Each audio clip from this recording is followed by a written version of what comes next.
Ngayon, kasi sa sobrang dami na nagtitinda ng manok, kaya parang nakaisip kami ni Mrs. na ibahin naman. Beef chow pan with Hungarian toppings. Tikman natin to. Kain. Kain. Beef chow pan with bacon toppings. Kain tayo.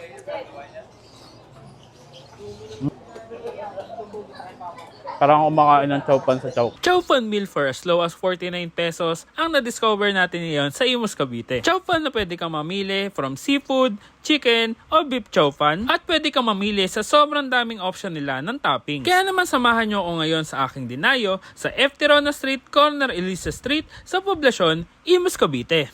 Uy, bossing, chowpan po tayo dyan. Ay, bossing, di ba ikaw yung nagtitinda ng manok, yung sa chicken option ba yun dati? Oo, boss. Bali, ano po to? Ito pa rin po yung chicken option, pa rin yung may hawak nito. Ngayon, kasi sa sobrang dami na nagtitinda ng manok, kaya parang nakaisip kami ni Mrs. na ibahin naman para makarating sa Imus yung paninda namin na chowpan. Eh, bossing, ano ba yung ano bang meron dyan sa chow pan natin? Marami po. Meron tayong Hungarian, meron tayong lobster, shawarma, shark fin. Marami po kayong pagpipilian. Maraming option. Nasa magkano naman yan, boss? Yung sa shawarma po, sa mga shawarma, alam po siya, 49. Para budget meal para sa mga bata, kaya nilang mabili ng mas mura. Yung Hungarian naman natin is nasa 59 lang. 59. So, ano na yan, boss, no? Yung chow pan na may toppings na. Toppings Tapos na yung pwede rin kayo mamili ng rice namin. Merong beef, chicken, okay. tsaka seafoods. Okay. So, may tatlong option ka na ng chow pan. Tapos, sobrang dami mo pa ng option na mga toppings, no? Yes, oo. Pero pare-parehas lang yung presyo nun. Pare-parehas lang, boss. Uy, okay. Panalo pala. Bossing, anong oras naman kayo nagtitinda, boss? Bali, ang open po namin dito is 10 a.m. hanggang 8 p.m. po. Saan nga kayo nakapwesto dito, Dito po boss? sa Poblacion 3A, malapit po sa Pinoso, Grand Chapel. Sa kanto po ng Elises, Ayun. sa Junction. Ayun. Sige, bossing, pa-order nga ako nung isang lobster, isang Hungarian, tsaka isang bacon. 59 lang isa, bossing, no? Okay po. Tapos yung beef chow pan. Beef chow pan. Sige. Copy, boss. Thank you. Mga box, ayan, napadayo ulit tayo dito sa may Food Street o Junction Food Park. Dito lang yan sa may likod ng simbahan sa Imus, Cavite. Para nga tikman ito, bagong-bago lang to dito. Ito yung chow pan na may tatlong option ng chow pan at sobrang daming option na topping. So, in-order ko yung pinakamahal, yung tig-59.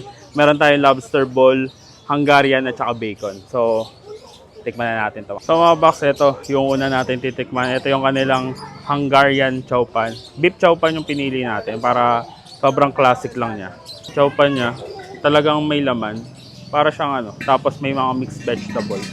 Hindi siya yung basta niluto lang or basta sinangag lang na kanin. Ginawang chow pan. So ito, ayan. Hungarian nila, naka-chop na rin yan. Tapos may cheese. So guys, tikman natin. Beef chow pan with Hungarian toppings. Tikman natin to. Kain.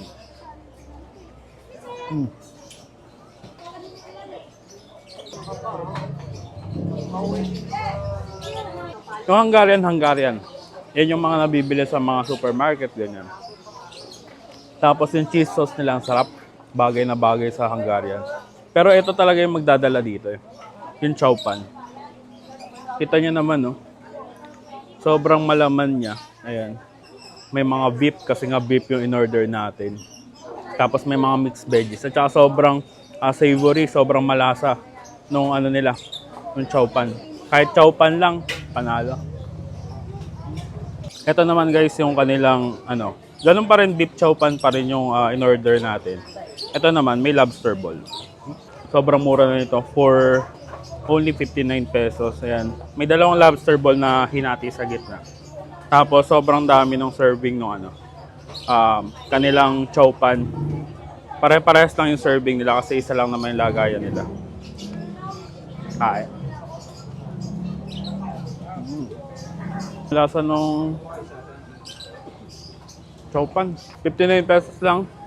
Beef chow pan with lobster ball. Kain. At ito naman yung last sa titikman natin. Ito yung kanilang beef chow pan with bacon toppings. Tinitingnan ko siya para siyang very breakfast style. Beef chow pan with bacon toppings. Kain tayo.